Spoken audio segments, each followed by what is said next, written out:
दोस्तों नमस्कार। Supreme court ने आर्टिकल 370 पे अपना फैसला सुना दिया है। ये एक लीगल मैटर था जिसका पटाक्षेप हो गया है।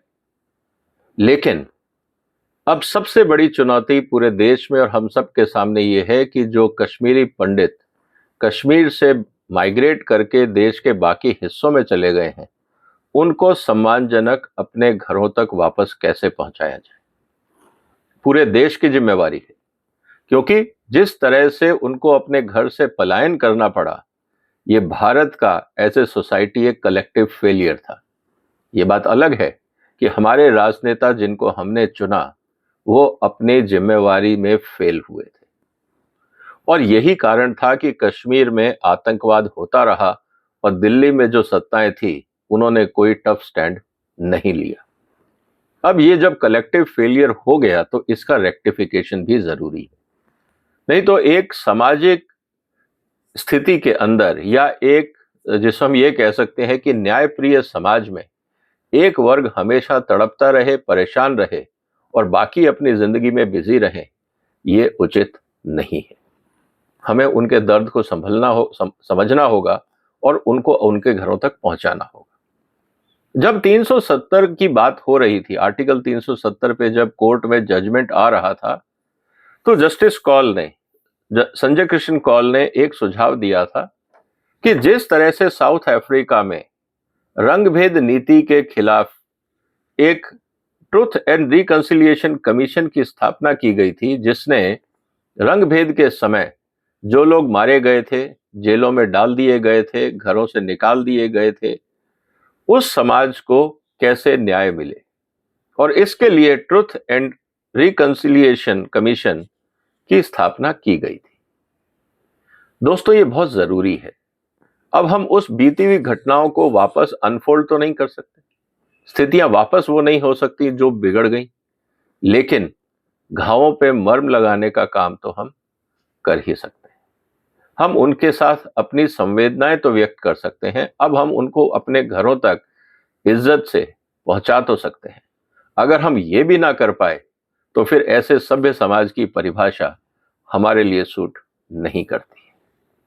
अब सवाल यह है कि क्या वहां जो लोगों ने अत्याचार किए, नरसंहार किया, और कुछ उसका एग्जाम्पल आपने कश्मीर फाइल्स में देखने को मिला होगा आपको, अब सवाल इस बात का है कि अब आगे क्या करना चाहिए।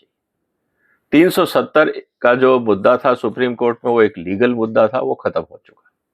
अब बड़ी जिम्मेवारी अब शुरू होती है। लेकिन ट्रुथ एंड रिकंसिलिएशन कमीशन के क्या मानदंड थे और कैसे और किस तरह से वो साउथ अफ्रीका में काम किया, आज मैं उसकी चर्चा आपके साथ करूंगा। तो थोड़ा सा आपको इंतजार करना होगा और फिर आखिर में हम चर्चा करेंगे कि भारत में किस तरह से इस स्थिति को संभाला जा सकता है।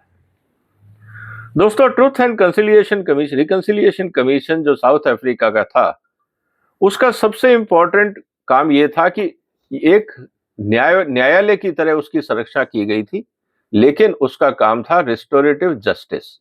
जो अन्याय हुआ है उसके खिलाफ उन लोगों को बुलाया जाए, उनसे पूछा जाए, अगर वो लोग माफी मांगते हैं, उनमें से जो माफी योग्य हैं उनको माफ किया जाए, लोगों को प्रायश्चित का मौका भी दिया जाए, और जिनके साथ अन्याय हुआ है उनके हकों के लिए, उनके लिए समाज क्या कर सकता है, उसके लिए भी हमें कार्रवाई करनी चाहिए।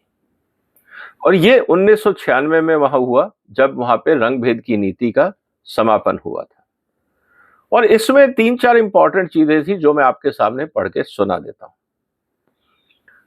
The truth and reconciliation commission was set up in terms of promotion of National Unity and Reconciliation Act of 1995 and was based in Cape Town.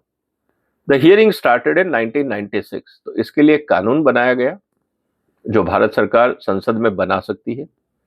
अब अगर हम ये ट्रुथ एंड रिकंसिलिएशन कमीशन का कानून लेके आते हैं कश्मीर के लिए, तो सवाल इस बात को लेके आएगा कि क्या विपक्ष इसका साथ देगा, क्योंकि ये जानना भी बहुत जरूरी है। The mandate of the commission was to bear witness to, record and in some cases grant amnesty to the perpetrators of the crime related to human right violation, as well as offering repatriation and rehabilitation of the victims. तो कश्मीरी जो पंडित बाहर चले गए हैं उनको वापस लाना, जिन लोगों ने क्राइम किया उनके साथ पूछताछ करना, जिन लोगों ने हत्याकांड किया या कश्मीरी पंडितों और वहां की जो बाकी माइनॉरिटी कम्युनिटी थी उनके साथ जो ह्यूमन राइट वायलेशन किए उनकी जांच करना। इस कमीशन में एक्चुअली 3 कमेटीज थी और वो कमेटी थी ह्यूमन राइट वायलेशन कमेटी जो ह्यूमन राइट के मुद्दे को देखेगी, रिपेट्रिएशन एंड रिहेबिलिटेशन कमेटी वापस लाना और उन लोगों को वापस अपने अपने घरों तक पहुंचाना ताकि वो लोग वापस सम्मानजनक जिंदगी जी सकें। ये एक कमेटी का काम था। और एमनेस्टी कमेटी, अगर जिन लोगों ने क्राइम किया है वो अपनी गलती मानते हैं और उनके क्राइम माफ करने योग्य हैं तो ये कमेटी रिकमेंड करे कि इन लोगों को माफ कर दिया जाए। तो कुल मिला के स्थिति दोस्तों ये थी कि अगर हमें हिंदुस्तान में कश्मीर को वापस अपनी पुरानी जैसी गौरवशाली स्थिति पे लाना है तो हमें इस बात को मानना पड़ेगा। लेकिन समस्या इस बात की है, जैसा हम आजकल देख रहे हैं, गाजा का एक एग्जाम्पल हमारे सामने है। यूएन के अंदर बहस चली कि साहब जिस तरह से इजराइल ने गाजा पे अटैक किया वो गलत है, वो इनह्यूमन है। लेकिन उसी यूएन फोरम के अंदर इस बात की कोई चर्चा नहीं हो रही कि 7 अक्टूबर को जो नरसंहार किया गया इजरायलियों के साथ, जिस तरह से वहां पे हमास के आतंकवादियों ने हथियारों से निहत्थे लोगों को मतलब उनके ऊपर जो अत्याचार किए, महिलाओं के साथ, बच्चों के साथ, बुजुर्गों के साथ जिस तरह से जघन्य अपराध किए, उसकी चर्चा यूएन में कोई नहीं करना चाहता। ऐसा क्यों? क्या यूएन ह्यूमन राइट्स को भूल गया है?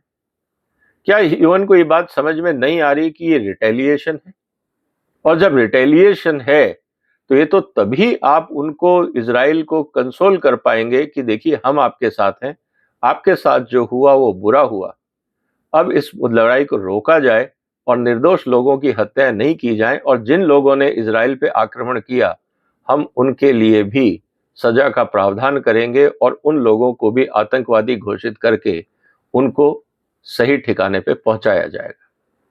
यूएन ये सब करने से क्यों घबरा रहा है?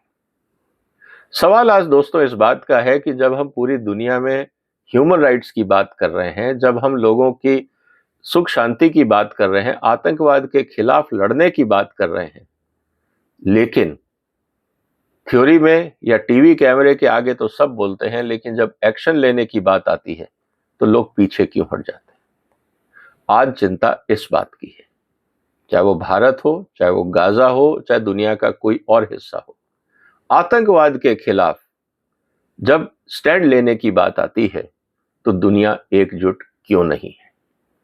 और यही बताता है कि जिस तरह से आज की दुनिया में सो कॉल्ड डेवलप्ड नेशंस, पढ़े लिखे लोग, high literacy rate, high prosperity, सब कुछ होने के बाद भी आई थिंक ह्यूमन वैल्यूज कम होती जा रही हैं, घटती जा रही हैं।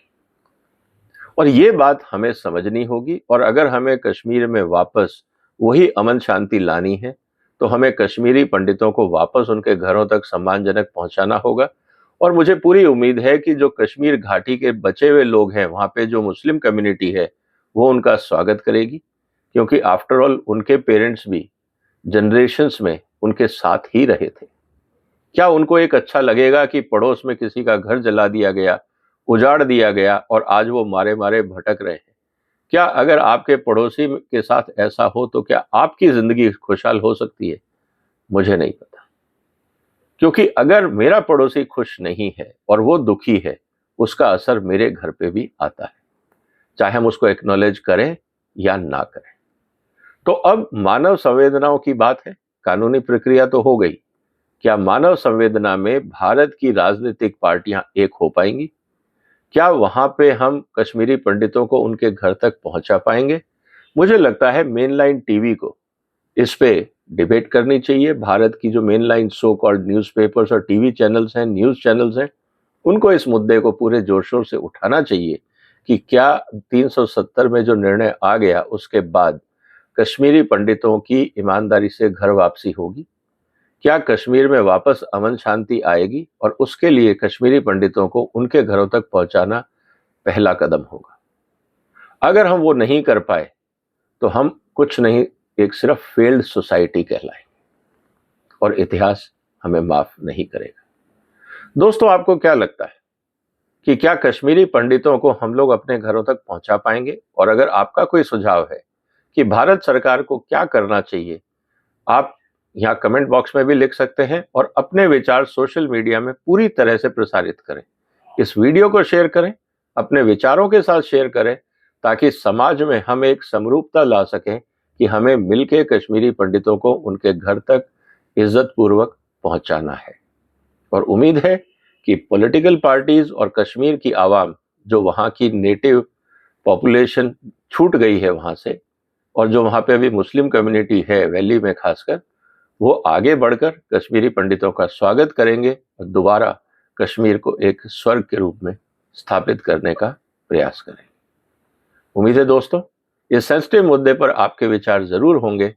विचार जरूर रखिए, क्योंकि ऐसे मुद्दों पे खामोशी उचित नहीं है।